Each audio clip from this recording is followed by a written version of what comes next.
This one is called Traveller Sites and Static Caravan. Now for the disclaimer, all you little rosebuds out there will stalk me, pretend you don't like me, but still watch my show. Buckle up, because this is a good one. Right then, we got a call from a finance company and they asked us if we'd gone to Traveller Site. Now it wasn't a normal Traveller Site, they already had static caravans, so the council must have given them a plot of land. This one family had a static, I'd say, caravan home on finance. They owed about £20,000 on it. But it was a permanent residence on blocks. They owed about 20,000. I think they had paid off about 5.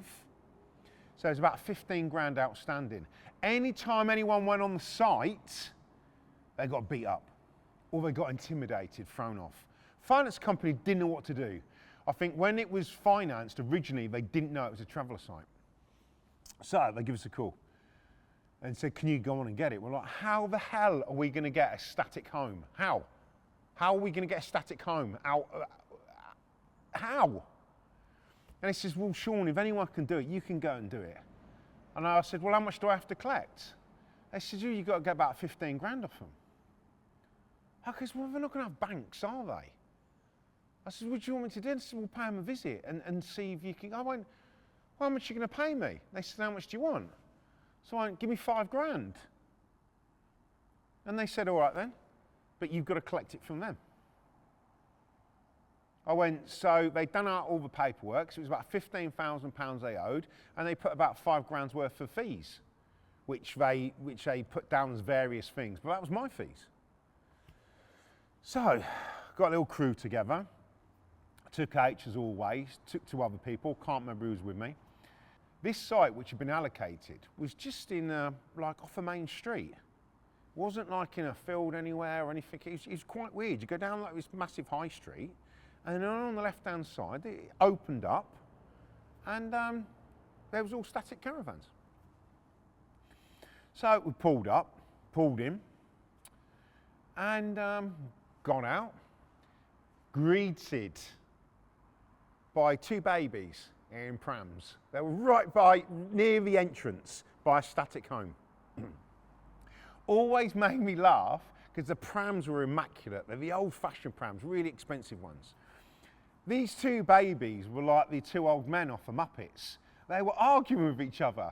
They could hardly talk, and they were hitting each other with rattles and stuff. It's the most bizarrest thing you've ever seen. These 2 babies are going at each other, chatting, and then they just saw us and they're like, they're like the guard dogs. And we're like, fucking hell, what do we do? Like, these kids are here. So anyway, we carried on walking in, and no one had come out. So we're like, which one's a static home? How do we know? They all looked the same. We had a serial number. It was just, we didn't know what we're doing. Someone come out, you can't be on here, get out, you know, we're like, oh, wait, we're not going anywhere. I said, which one's the residents of so-and-so? He's not here, he's moved on. We're like, obviously he is here, because he's got a static home here. This is where it's delivered. No, it's not. Anyway, I don't know how we found out, but it was the one on the right-hand side. The house, the static caravan, what we was after was on the right-hand side. Can't remember how we found out, might have a serial number on the side, just can't remember. So we were like saying, oh, well, we're gonna have to take these blocks out and we're gonna have to move it like this and all that. And then there's more people coming out.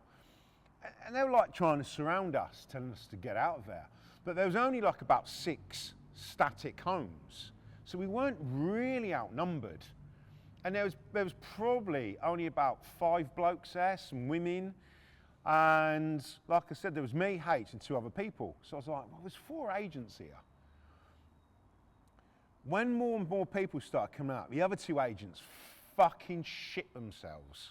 I was like, oh, fucking here we go. That's all I need. And you could see it in their face. They were fucking petrified. It was the first site they'd ever been on. Me and H had been to a few before.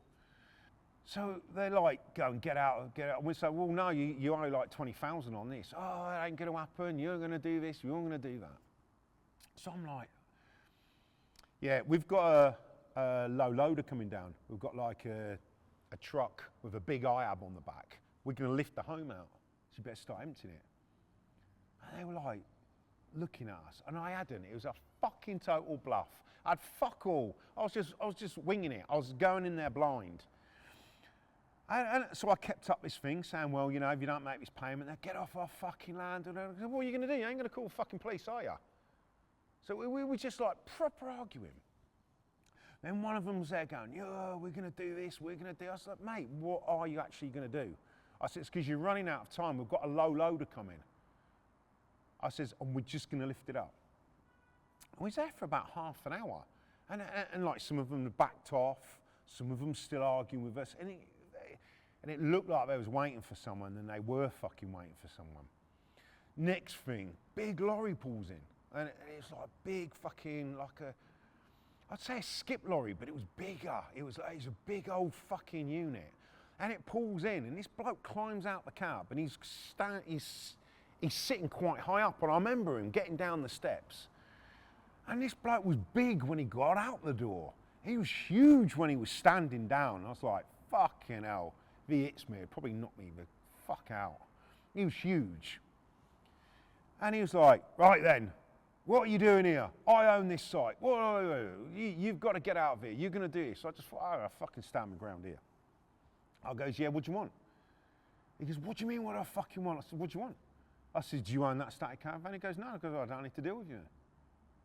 And he was like, you can't come in here and do this and do that. And I went, I am, mate. I says, this is a warrant. I said, £20,000 owed on that. I said, you've got to fucking pay it. You're not going to do this. You're not going to do it. Get over it. And he tried to put his hand on me. Don't put your fucking hand on me, mate. And it was just a bit weird, because obviously you see stuff on TV with gypsies fighting out. But we were like literally right next to the main road. We weren't like in a field in the middle of nowhere or anything. The cars are going past, and we're just off the main road. It was a bit of a surreal moment. This bloke's just like fucking arguing with me. And I'm like, well, I'm not going anywhere. And then I kept looking at my watch going, oh, we've got half an hour, mate, and the low loader's coming. We're hooking it up. I've got another fucking 5 more blokes coming with the low loader, and we're going to hook it all up. And he walks off, and he's talking to some of the others. And then he just says, well, do you want to come in this static caravan with us? And like, the others are going, I won't go in there, Sean. I was like, fucking lads, it's a job. This is a job we do. This is what we fucking do. If you don't like it, you can't just do the easy fucking jobs, knocking on the door, speaking to a little old fucking lady or a woman. This is fucking Repo Man 101. This is the shit you get up for. So I walked into this static caravan, and it's not the first time I've got myself into some horrendous situations. I walked in, and there was like all the blokes which were there before, and this big bloke, and I mean, fucking hell, I wasn't getting out there alive if they'd fucking started anything. And one of them had like a shotgun. He goes, well, we're going to blow your fucking legs off. I went, and? Like I said before, I'm not the fucking hardest bloke in the world, but I won't back down, and that was my downfall. I think I've just got something mad about me, something in my DNA which has just fucked me up bad. But I just didn't back down. So I'm just going, yeah, and so? He goes, what do you mean, and so? I said, well, blow me fucking legs off then. I says, but you've got 3 more blokes outside. We're right next to a high street. Obviously, they're going to fucking raise the alarm. You lot are going to get done for fucking shotgun. It's not as if you guys can vanish. You've all got static homes. I said, you're taking the fucking piss. And I said, one, I'm not going to stand here and let you blow your fucking legs off. I'm going to give up a good fight. But if you're going to do it, just fucking get on with it, because you've got fucking 20 minutes. The truck's coming down in a minute to fucking move it.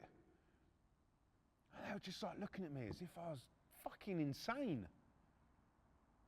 And then they're going, well, how are we going to resolve this? I went, well, fucking hell, when are you going to blow me fucking legs off? I've told you this is how much money they are. The big bloke just went, put fucking 20 grand on the table. 20 fucking grand.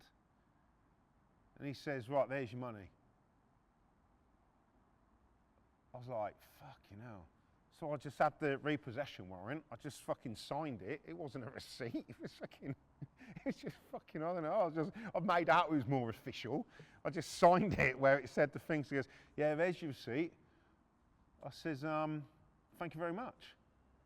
And the big bloke just get off the fucking site now. You got literally fucking 5 minutes to get off the site. So I walked outside.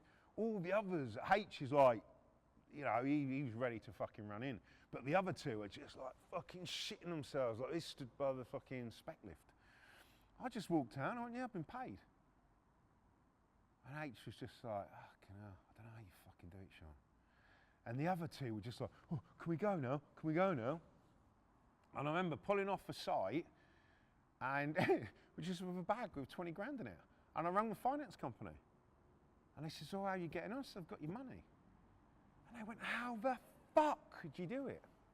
You always come through on the hard jobs as well.